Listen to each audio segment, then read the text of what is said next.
तो दोस्तों welcome to my channel maths by maths. और आज हम सीखने जा रहे हैं एनसीईआरटी क्लास 8 का मैथमेटिक्स का चैप्टर नंबर 2, जिसका की हेडिंग है linear equations in one variable. क्या है? Linear equations in one variable. तो सबसे पहले ना हम देखते हैं कि इस चीज की जरूरत क्यों पड़ी, ये चैप्टर आया ही क्यों उनका हमारे सिलेबस में। तो देखना इन इक्वेशंस ना, इन लीनियर इक्वेशंस की मदद से हम बहुत बड़े बड़े एग्जाम्पल को चुटकी में सॉल्व कर सकते हैं। मतलब जितना टाइम हमको एग्जाम्पल रीड करने में लगता है उससे भी कम टाइम में हम एग्जाम्पल सॉल्व कर लेते हैं। इसलिए इस चैप्टर की जो इंपॉर्टेंस है वो बहुत बढ़ जाती है। और आने वाले टाइम में भी आपको आगे जैसे कि सीएसएस दोगे, एसएससी सीजीएल दोगे, यूपीएससी का एग्जाम दोगे, एनडीए दोगे या फिर सीआईएसएफ दोगे, एनडीए के एग्जाम दोगे ना, सीआईएसएफ दोगे, उसी भी एग्जाम में भी इस चैप्टर से काफी सारे क्वेश्चन आते हैं। इसलिए ये जो चैप्टर है आपके लिए बहुत ही इंपॉर्टेंट है। तो देखना सबसे पहले जो ना इसका बेसिक समझते हैं। हमको तो लीनियर पढ़ना है, फिर इक्वेशन पढ़ना है और फिर वन वेरिएबल पढ़ना है, लेकिन उससे भी पहले इस चैप्टर का हम बेसिक पढ़ते हैं कि भाई कितना बेसिक है, क्या बेसिक है। तो चलो मैं आपको कुछ एग्जाम्पल बताता हूँ बेसिक के लिए। आपने देखा होगा कि ऐसे एग्जाम्पल हमारे पास में रहते हैं। कैसे? तो देखो पहला एग्जांपल लेता हूं मैं, एग्जांपल से समझाता हूं आपको। पहला एग्जांपल है सर 5x। क्या है? 5x। दूसरा क्या है? दूसरा हम लेते हैं 9x और y। ठीक है ना। तीसरा हमने एग्जांपल ले लिया 15m, n। ठीक है ना। और फोर्थ हमने एग्जांपल ले लिया 12a और b। ठीक है, ये एग्जांपल ले लिए। फिफ्थ एग्जांपल हमने फिर से ले लिया 9m² n लिख लिया। ठीक है ना। इतने हमने एग्जांपल लिख लिए। अब देखो मैं आपको कुछ चीजें समझाने वाला हूँ। एग्जांपल में इसलिए लिखे कि मेरे को एग्जांपल में जो है ना कुछ चीजें आपको समझानी है। एग्जांपल में की कुछ चीजें मैंने आपको समझानी है ताकि आपका बेसिक एकदम स्ट्रांग हो जाए और आने वाले पूरे चैप्टर में जो मैंने वीडियो बनाऊंगा फिर आपको दिक्कत ना आए। तो देखो क्या है ना, ये जो x है यहाँ पे xy है, यहाँ पे m और n है, यहाँ पे ये भी है, यहाँ पे m n फिर से है। तो ये क्या होता है ना बेटा, a टू लेके z तक, स्मॉल a टू लेके स्मॉल z तक ABCD में क्या होता है, इसको कहते हैं वेरिएबल्स। क्या कहते हैं? वेरिएबल। तो यहाँ पर ये x, यहाँ गया x, ये xy, m, n, m,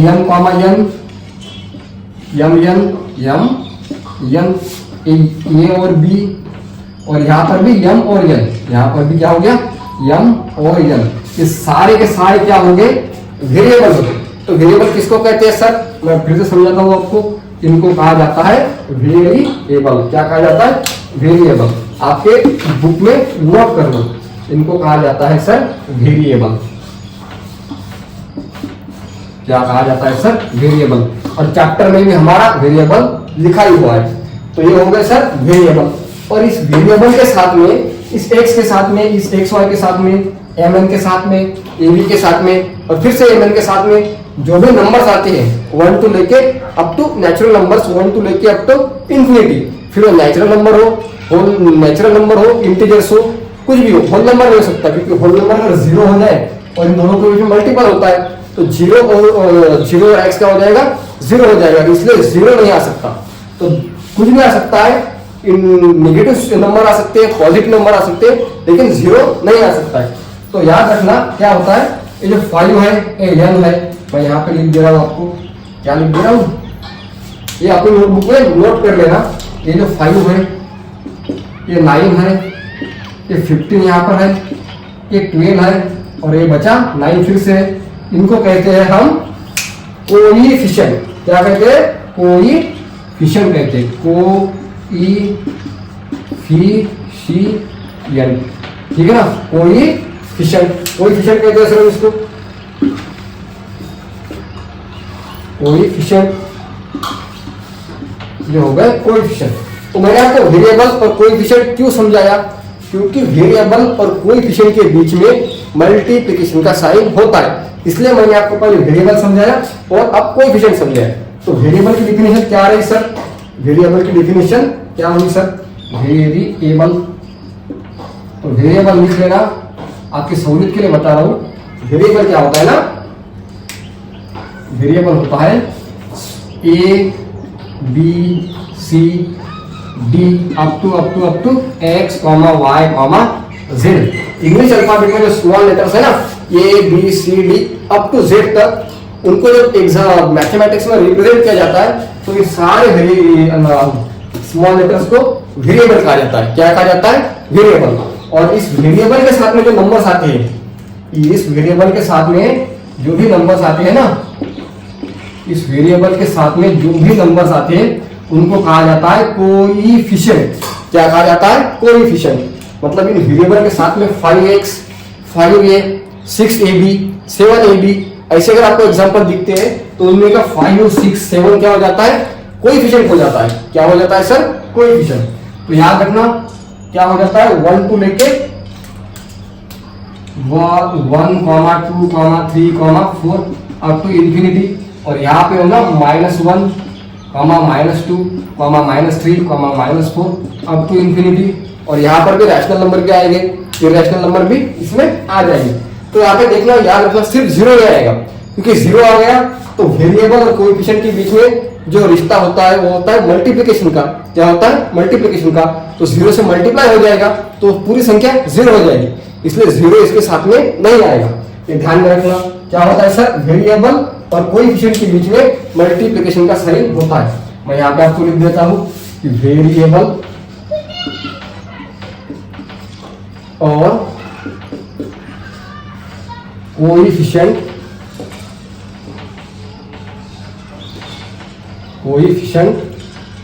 variable और कोएफिशिएंट के बीच में मल्टीप्लिकेशन का साइन होता है। मल्टीप्लिकेशन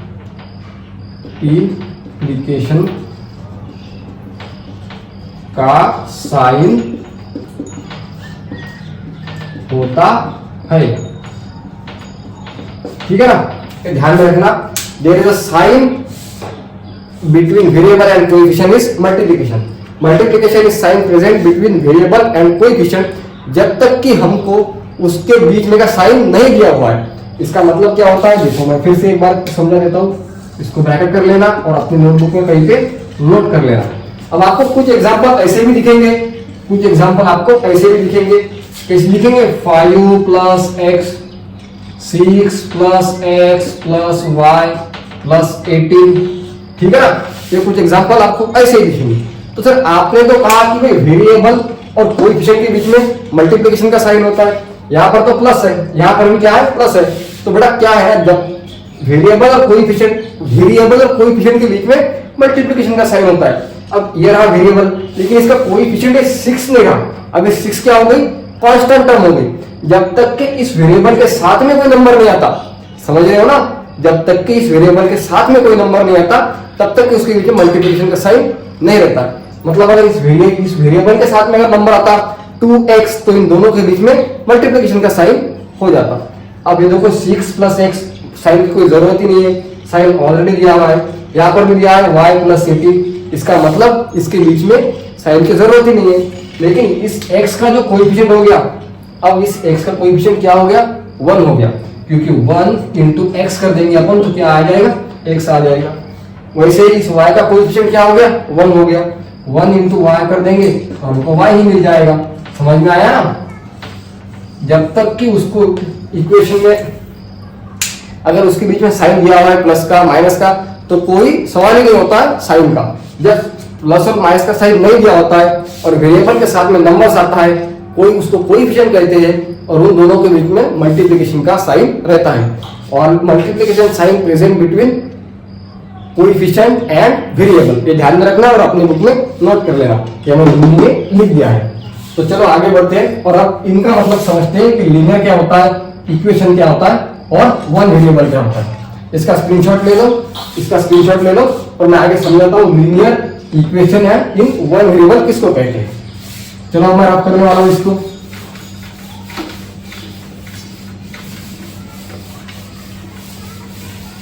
तो आपको वेरिएबल्स और कोएफिशिएंट समझ गया होगा और आज मैं आपको समझाता हूं, मेन चीज आपको मैं समझाता हूं जो कि आपको इंपॉर्टेंस है लीनियर इक्वेशंस और वन वेरिएबल।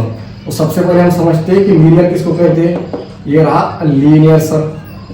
तो लीनियर के लिखो, लीनियर किसको कहते हैं बेटा, जिस भी इक्वेशन में या फिर एक्सप्रेशन में, जिस भी इक्वेशन में या फिर एक्सप्रेशन में, आप याद रखना इक्वेशन क्या होता है, इक्वेशन के बारे में समझाऊंगा मैं आपको, ठीक है, इक्वेशन के पार्ट में इसको आपको समझाऊंगा।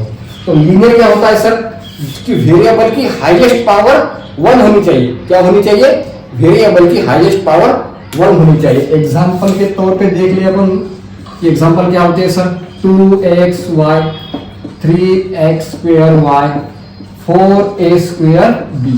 अगर मैंने ऐसे एग्जांपल लिख दिए तो याद रखना क्या होगा, इसके वेरिएबल कौन से हो गए, x हो गया, y हो गया। हाईएस्ट पावर क्या है, हाईएस्ट पावर इसके ऊपर कुछ नहीं रहता, मतलब 1 रहता है। x⁴ लिखा क्या और x लिखा क्या, कोई प्रॉब्लम नहीं। तो इसके ऊपर पावर क्या रहती है, 1 रहती है। तो x⁴ 1 हो गई, y⁴ 1 हो गई, यहाँ पर x⁴ 2 हो गई, और यहाँ पर y⁴ 1 हो गई, यहाँ पर a⁴ 2 हो गई, और यहाँ पर b⁴ 1 हो गई। तो जब हमको लीनियर चाहिए तो लीनियर के लिए क्या कंडीशन है कि भैया वेरिएबल की हाईएस्ट पावर 1 होनी चाहिए। क्या होनी चाहिए, 1 होनी चाहिए। तो यहाँ पर x⁴ 1 है, y की पावर है, तो ये हो गया सर हमारा लीनियर। क्या हो गया सर, लीनियर हो गया ये हमारा, ठीक है ना, ये हो गया लीनियर। चल, और इस देखो x के y में इस x की पावर 2 है, लेकिन हमको लीनियर के लिए हाईएस्ट पावर 1 ही चाहिए। तो ये हमारा क्या हो गया, लीनियर नहीं हुआ। क्या हुआ सर, ये नॉन लीनियर, ठीक है ना। अब इस एग्जांपल में देख लो, a की पावर 2 है, हमको हाईएस्ट पावर क्या चाहिए, ओनली 1 चाहिए, 1 ही होनी चाहिए हाईएस्ट पावर। तो ये भी क्या होगा, नॉन लीनियर हुआ। ये भी क्या हुआ, नॉन लीनियर हुआ। ये भी एक्सप्रेशन क्या हुआ, नॉन लीनियर हुआ। समझ में आता है ना। तो इसी चीज को हमको इंग्लिश में लिखना है कि लीनियर क्या होता है। तो क्या लिखेंगे अपन इंग्लिश में, इसके लिए इंग्लिश में क्या लिखेंगे हम लीनियर के लिए, थोड़ा लीनियर इक्वेशन 1 होगा साथ में आना चाहिए। इसलिए मैं क्या करता हूँ, हम क्या लिखेंगे लीनियर के लिए, तो लिखेंगे sir highest degree value, highest degree value is 1, ठीक है ना, कि उसकी हाईएस्ट डिग्री वैल्यू क्या होनी चाहिए, 1 होनी चाहिए। इस एक्सप्रेशन की डिग्री क्या होती है, उसका वेरिएबल का जो पावर होता है उसको कहा जाता है एक्सप्रेशन की डिग्री। वेरिएबल का जो पावर रहता है उसको कहा जाता है एक्सप्रेशन की डिग्री। तो इस इक्वेशन में, इस एक्सप्रेशन में क्या हो गया, इस एक्सप्रेशन में जो है ना डिग्री क्या हो गई, इसका पावर 1 है, इसका पावर 1 है, इसका मतलब हाईएस्ट पावर क्या है, 1 है, तो इसकी डिग्री हो गई 1। इसका पावर 2 है, इसका पावर 1 है, हाईएस्ट पावर क्या है, 2 है, तो इस एक्सप्रेशन की डिग्री हो गई 2। ये देखो 4a² b में क्या है, हाईएस्ट पावर 2 है, तो इस एक्सप्रेशन की डिग्री क्या हो गई, 2 हो गई। लेकिन लीनियर के लिए हमको क्या चाहिए, एक्सप्रेशन और इक्वेशन की हाईएस्ट पावर क्या आनी चाहिए, 1 आनी चाहिए। तो इसमें का सिर्फ ये हमारा सेटिस्फाई करता है हाईएस्ट पावर 1 के लिए। तो ये हो गया सर लीनियर। तो अब आपके दिमाग में लीनियर समझ में आया होगा। बिल्कुल शॉर्ट फॉर्म में बताता हूँ कि एक्सप्रेशन या फिर इक्वेशन में जो वेरिएबल दिया गया है उसकी पावर 1 होनी चाहिए, उसको कहेंगे हम लीनियर, ठीक है। अब दूसरी तरफ आते हैं, दूसरा टर्म है इक्वेशन। क्या है सर, इक्वेशन। तो इक्वेशन को समझ लो, इक्वेशन क्या होता है सर, इक्वेशन हम तब तक नहीं कह सकते किसी भी चीज को जब तक कि उसमें इक्वल टू का साइन नहीं दिया गया है। काफी सिंपल और शॉर्ट फॉर्म में बता रहा हूं कि इक्वेशन हम तब तक नहीं कह सकते जब तक उसको उसमें इक्वल टू का साइन नहीं आया हो। अच्छा, फिर ये क्या हुआ सर, इसमें तो इक्वल टू का साइन नहीं है, इसमें भी इक्वल टू का साइन नहीं है, इसमें भी इक्वल टू का साइन नहीं है। तो बेटा तीनों के तीनों क्या हो गए, एक्सप्रेशन हो गए। क्या हो गए, एक्सप्रेशन। तीनों के तीनों एक्सप्रेशन हो गए, इक्वेशन नहीं है। तो इक्वेशन में मस्ट है पहली बात कि इक्वल टू का साइन होना चाहिए। क्या होना चाहिए सर, इक्वल टू का साइन होना चाहिए। इक्वल टू का एक साइन है, मतलब इसको इक्वालिटी इसमें शो करनी चाहिए, इक्वालिटी शो करनी चाहिए। तो इसके एग्जांपल दे लेते हैं हम सर कि देखो पहला एग्जांपल है 2x² y = 3z, ठीक है, ये हो गया z। तो ये क्या इक्वेशन हुआ, बिल्कुल हुआ सर, क्योंकि इसके बीच में इक्वालिटी का साइन है। लेफ्ट हैंड साइड और राइट हैंड साइड दोनों इक्वल बताता है। इक्वेशन क्या कहता है कि लेफ्ट हैंड साइड और राइट हैंड साइड दोनों इक्वल है, इसीलिए इक्वालिटी शो करता है, इसीलिए इसको क्या कहते हैं, इक्वेशन कहते हैं। अब ये क्या हुआ सर हमारा, ये जो है ना ये चीज हुई हमारी, जैसे 3xy/z plus 4t minus 3b, अगर मैंने ये लिख दिया, देखो मैंने ये लिख दिया 3xyz plus 4t minus 3b, ये 36 नहीं है, ये 3d करता हूं मैं, इसको 3e कर देता हूं, 3e। तो ये क्या हो गया सर, इसके बीच में तो मल्टीप्लिकेशन का साइन नहीं है, तो ये हो गया हमारा एक्सप्रेशन। क्या कहते हैं इसको, इसको कहा जाएगा एक्सप्रेशन, ठीक है ना, एक्सप्रेशन।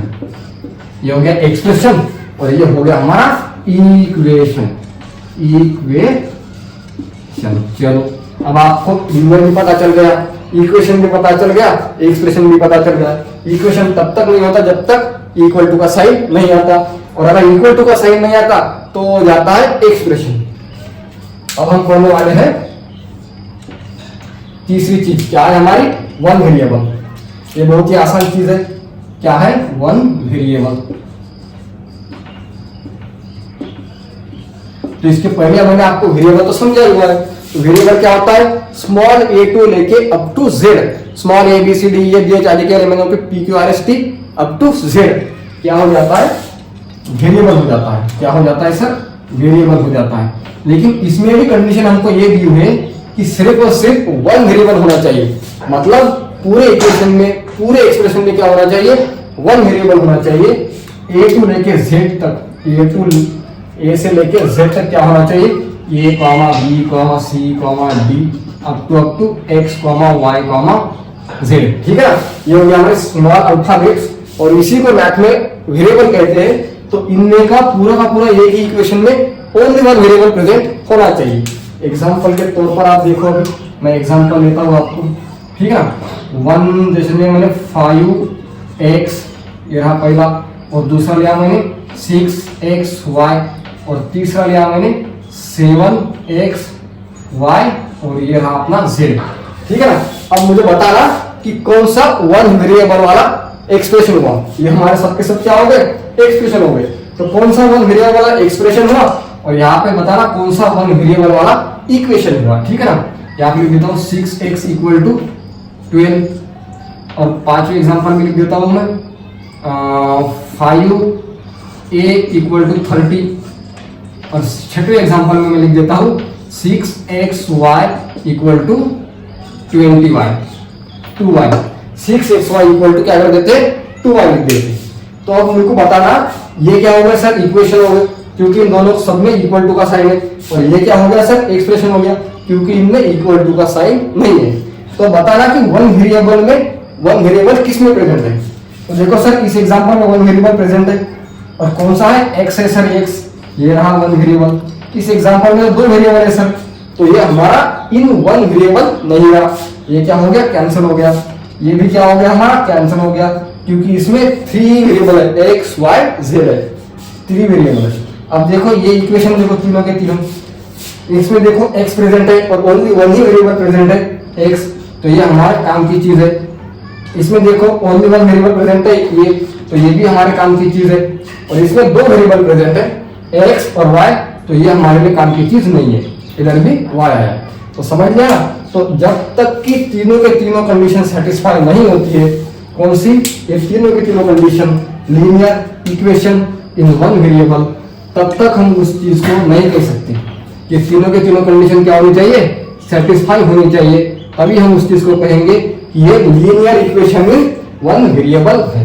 क्या कहेंगे सर हम, तीनों कंडीशन सेटिस्फाई होनी चाहिए। these three condition are satisfied called linear equation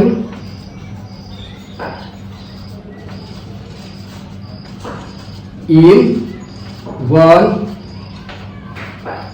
variable. समझ में आ गया ना। जब तक ये तीनों कंडीशन सेटिस्फाई नहीं होती है, ये पहली कंडीशन, ये दूसरी कंडीशन, ये तीसरी कंडीशन, तब तक कि हम उस इक्वेशन को, एक्सप्रेशन को linear equation in one variable नहीं कह सकते। तब तक कि हम उस इक्वेशन को linear variable in one linear equation in one variable नहीं कह सकते। तो मैं आगे कुछ एग्जांपल लिखता हूँ लीनियर इक्वेशन के। जो इन वन वेरिएबल के आपको समझाना है कि linear equation in one variable है कि नहीं है। चलो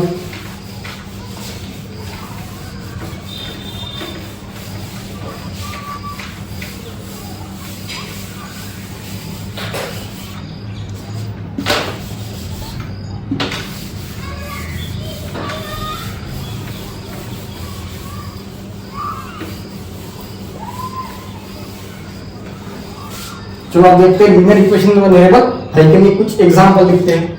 एग्जांपल के तौर पर मैं आपको दे रहा हूं 3x plus 9x equal to 81, ये लिख दिया मैंने, ठीक है ना, पहला एग्जांपल।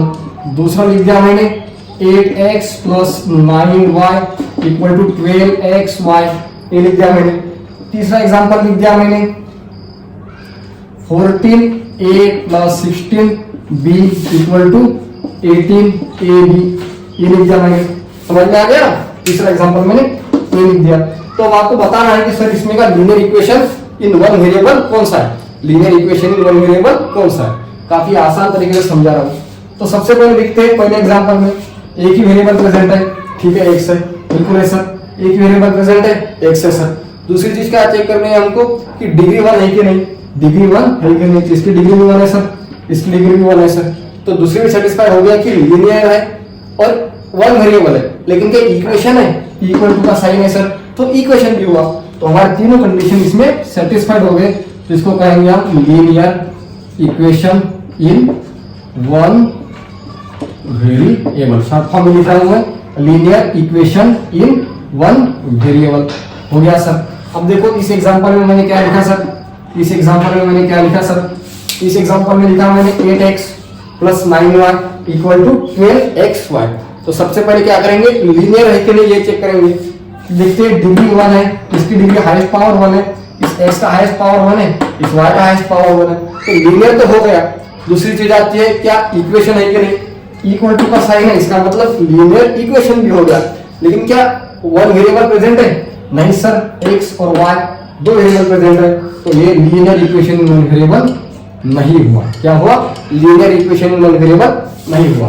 यहां पर भी देखो चेक करो क्या है सर, इक्वेशन दिया हुआ है sir 14a square plus 16b square, ये b स्क्वायर है, 16d स्क्वायर लिख देता हूं मैं इसको, 16d स्क्वायर, और यहां पर भी मैं इसको d कर देता हूं, ठीक है ना। 16d square equal to 18a into D cube. तो मुझे बताना सर सबसे पहले क्या लीनियर है, तो हाईएस्ट पावर तो 2 है, हमको तो 1 ही चाहिए, तो लीनियर तो नहीं रहा। अब लीनियर नहीं रहा, लेकिन क्या इक्वेशन है, इक्वल टू का साइन है, तो इक्वेशन तो हो गया सर। लेकिन क्या वन वेरिएबल प्रेजेंट है, 1 नहीं है सर, यहाँ पे ये है, यहाँ पे d है, यहाँ पे ये है, यहाँ पे d है, दो वेरिएबल प्रेजेंट है a और d। तो ये सिर्फ और सिर्फ क्या हो गया सर, सिर्फ और सिर्फ ये क्या हो गया, इक्वेशन हो गया। लीनियर भी नहीं हुआ और वन वेरिएबल भी नहीं रहा, तो ये भी क्या हो गया, कैंसिल हो गया, ये linear equation in one variable नहीं रहा। तो आपको लीनियर पता चल गया, इक्वेशन पता चल गया, वन वेरिएबल भी पता चल गया। तो अगले वीडियो में हम पूरे एग्जांपल देखेंगे, एक्सरसाइज 2.1 देखेंगे, उसके बाद में फिर एग्जांपल देखेंगे और फिर एक्सरसाइज 2.2 देखेंगे कंप्लीट। और अगर वीडियो अच्छा लगता है तो शेयर करो और चैनल को सब्सक्राइब करो।